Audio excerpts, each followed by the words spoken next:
देवाचे दैवत सद्गुरुनाथ एकला रामकेला ब्रह्मज्ञानी वशिष्ठ मुनी तारक कृष्ण गुरु सांदीपन पूर्ण ब्रह्म दाविले रामकेला ब्रह्मज्ञानी वशिष्ठ मुनी तारक तुकामने सद्गुरु सेवा सकला देवा वरिष्ठ रामकेला ब्रह्मज्ञानी वशिष्ठ मुनी तारक ಕಾರ್ಯಕ್ರಮದ ಅಧಿಷ್ಠಾನ ಮೂರ್ತಿಯಾದಂಥ ಸಿದ್ಧಾರೂಢ ಅಪ್ಪಾಜಿಯವರ ಪಾದಾರವಿಂದಗಳಲ್ಲಿ ನಮಸ್ಕರಿಸಿ ತತ್ಸ್ವರೂಪರಾದ ಶಂಭುಲಿಂಗ ಅಪ್ಪಾಜಿಯವರ ಪಾದಾರವಿಂದಗಳಲ್ಲಿ ನಮಸ್ಕರಿಸಿ ವೇದಿಕೆ ಮೇಲೆ ಆಸೀನರಾದ ಎಲ್ಲ ಪೂಜ್ಯರ ಪವಿತ್ರ ಪಾದಾರವಿಂದಗಳಲ್ಲಿ ನಮಸ್ಕರಿಸಿ ಯಾವತ್ತೂ ಈ ಕಾರ್ಯಕ್ರಮದಲ್ಲಿ ಪಾಲ್ಗೊಂಡು ತಮ್ಮ ಜೀವನದ ಸಾರ್ಥಕತೆಯನ್ನು ಮಾಡಿಕೊಳ್ಳಲಿಕ್ಕೆ ಉತ್ಕಟವಾದ ಇಚ್ಛೆಯಿಂದ ಆಗಮಿಸಿದಂಥ ಎಲ್ಲ ಪುಣ್ಯಾತ್ಮರ ಪವಿತ್ರ ಪಾದಾರವಿಂದಗಳಲ್ಲಿ ನಮಸ್ಕರಿಸಿ ಆತ್ಮೀಯರೇ, ಇವತ್ತು ಗುರು ಪೂರ್ಣಿಮೆ ನಿಮಿತ್ತವಾಗಿ ಈ ಒಂದು ಕಾರ್ಯಕ್ರಮವನ್ನು ಹಮ್ಮಿಕೊಳ್ಳಲಾಗಿದೆ. ಇಲ್ಲಿ ಗುರುವಿನ ಗುಲಾಮನಾಗುವ ತನಕ ದೊರೆಯದನಿಗೆ ಮುಕ್ತಿ ಎಂದಂಗೆ ನಮ್ಮ ಭಾರತ ದೇಶವನ್ನು ಎಲ್ಲ ದೇಶದವರು ಏನು ಮಾಡ್ತಾರಪ್ಪ ಅಂದ್ರೆ ಗುರು ಸ್ವರೂಪದಲ್ಲಿ ಕಾಣ್ತಾರೆ. ಯಾಕೆ ಕಾಣ್ತಾರಪ್ಪ ಅಂದರೆ ಇಲ್ಲಿ ಗುರು ಮುನಿಗಳು ತಪಸ್ವಿಗಳು ಜನಿಸಿದಂಥ ಒಂದು ಪವಿತ್ರವಾದ ದೇಶ. ಈ ದೇಶಕ್ಕೆ ಏನಪ್ಪ ಅಂದರೆ ಒಂದು ಗುರು ಸ್ವರೂಪದಲ್ಲಿ ಕಾಣುವಂಥ ಸ್ಥಿತಿಯನ್ನು ಎಲ್ಲ ದೇಶದವರು ಕಾಣ್ತಾರೆ. ಅಂಥ ಒಂದು ಪವಿತ್ರವಾದ ದೇಶದಲ್ಲಿ ನಮ್ಮ ಜನನಾಗಿದ್ದಂದರೆ ನಾವು ಒಂದು ಅಹೋಭಾಗ್ಯ ಇರಲಿ. ಆದರೆ ಇವತ್ತಿನ ಕಾರ್ಯಕ್ರಮದ ಮುಖ್ಯ ವಿಷಯ ಏನಪ್ಪ ಅಂದರೆ 2ನೇ ಅಧ್ಯಾಯದ 47ನೇ ಶ್ಲೋಕದ ಕರ್ಮಣ್ಯವಾಧಿಕಾರಿಷು ಮಹಾಫಲೇಷು ಕದಾಚನ ಅನ್ನುವಂಥ ಶ್ಲೋಕವನ್ನು ಆಯ್ಕೆಯಾಗಿಟ್ಟಿದ್ದಾರೆ.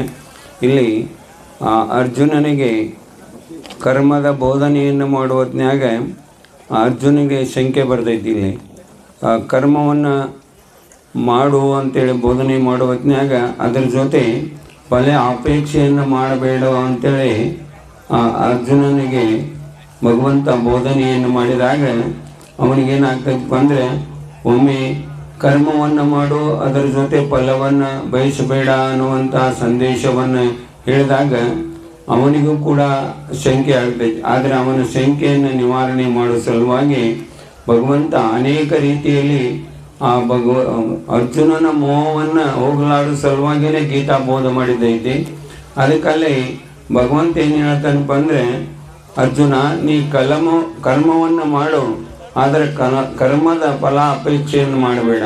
ಏನಪ್ಪ ಅಂದರೆ ನಿಷ್ಕಾಮ ಕರ್ಮಯೋಗವನ್ನು ಮಾಡಿ ಆ ಕರ್ಮದ ಫಲವನ್ನು ನನಗೆ ಬಿಡು, ನನಗೆ ಒಪ್ಪಿಸು, ಅದನ್ನು ಆ ಕರ್ಮದ ಫಲವನ್ನು ಕೊಡುವಂಥ ಅಧಿಕಾರ ನನಗೈತಿ, ಆ ಫಲವನ್ನು ಬಿಡುವಂಥ ನಿನಗೆ ಅಧಿಕಾರ ಇಲ್ಲ ಅನ್ನುವಂಥ ಸಂದೇಶವನ್ನು ಕೃಷ್ಣ ಪರಮಾತ್ಮನು ಕೂಡ ಹೇಳ್ತಾನೆ.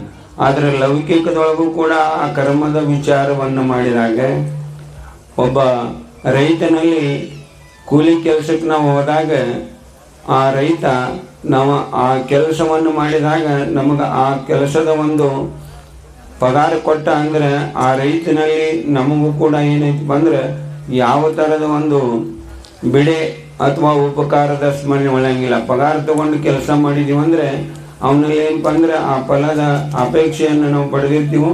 ಆ ರೈತನ ಮಾಲಕನಲ್ಲಿಯೂ ಮತ್ತು ನಾವು ಕೂಲಿ ಮಾಡಿದವರಲ್ಲಿ ಕೂಡ ಏನು ತಾರತಮ್ಯ ಬರಂಗಿಲ್ಲ.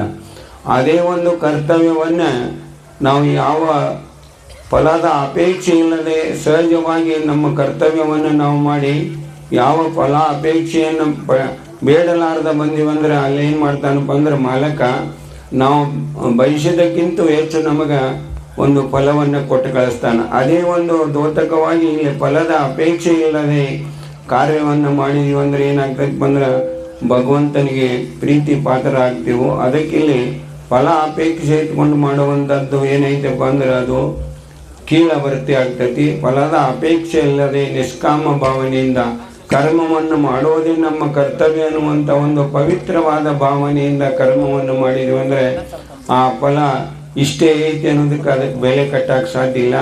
ಆ ಕರ್ಮದ ಫಲವನ್ನು ಭಗವಂತನ ಕೊಡ್ತಾನೆ. ಅದಕ್ಕೆ ನಾವು ಇಲ್ಲಿ ಈ ಗುರು ಪೂರ್ಣಿಮೆಯಲ್ಲಿ ಗುರುಗಳ ಸೇವೆಯನ್ನು ಯಾವ ಫಲ ಅಪೇಕ್ಷೆ ಇಲ್ಲಾರದೆ ಒಂದು ಭಕ್ತಿಯಿಂದ ಪ್ರೇಮದಿಂದ ಗುರು ಸೇವೆಯನ್ನು ಮಾಡಿ ಗುರುವಿನ ಕೃಪೆಗೆ ಪಾತ್ರ ಆದಿವಂತ ಗುರು ಕೂಡ ನಮಗೆ ಈ ಭವಸಾಗರವನ್ನು ದಾಟುವಂಥ ಒಂದು ಶಕ್ತಿ, ಒಂದು ಅನುಭವ ಏನು ಮಾಡ್ತಾನಪ್ಪ ಅಂದರೆ ಸದ್ಗುಣೇ ಮಾಜ ಆಶೀರ್ವಾದದಿಲ್ಲ ಹರುಷ ಬರಲ್ಲ ಹೃದಯ ಮಾಜಿ. ಸದ್ಗುರುಸ್ವಾಮಿ ಆಶೀರ್ವಾದ ಮಾಡಿದಂದ್ರೆ ನಮ್ಮ ಹೃದಯ ಏನಾಗ್ತೈತಪ್ಪ ಅಂದ್ರೆ ಹರುಷ ಆಗ್ತೈತಿ, ಆನಂದ ಆಗ್ತೈತಿ. ಇಂಥ ಆನಂದದ ಒಂದು ಉಪದೇಶವನ್ನು ಮಾಡುವಂಥ ಸಾಮರ್ಥ್ಯ ಯಾರಲ್ಲಿ ಐತಿಪ್ಪ ಅಂದ್ರೆ ಗುರುಗಳಲ್ಲಿ ಐತಿ. ಆ ಗುರುಗಳು ಇಂಥ ಒಂದು ಸದ್ಬುದ್ಧಿಯನ್ನು, ಈ ಒಂದು ಭವಸಾಗರವನ್ನು ದಾಟುವಂಥ ಒಂದು ಸಮಸ್ಯೆಯನ್ನು ದೂರ ಮಾಡಿ ನಮ್ಮನ್ನು ಕೃತಾರ್ಥವಾಗಿ ಮಾಡಬೇಕು ಅಂತ ಹೇಳ್ತಾ ಇಂಥ ಒಂದು ಸಂದೇಶವನ್ನು ದೊರಕಿಸಿಕೊಳ್ಳುವಂಥ ಶಕ್ತಿ ಶಂಭುಲಿಂಗ ಅಪ್ಪಾಜಿಯವರು ನಮಗೂ ನಿಮಗೂ ಕೊಡಲಿ ಅಂತ 4 ವಾಗ್ರೂಪ್ಸ್ಗಳನ್ನು ಶಂಭುಲಿಂಗಜಿಯವರ ಪಾದಕ್ಕೆ ಅರ್ಪಿಸಿ ಮುಂದಿನ ಕಾರ್ಯಕ್ರಮಕ್ಕೆ ಅನುವು ಮಾಡಿಕೊಂಡು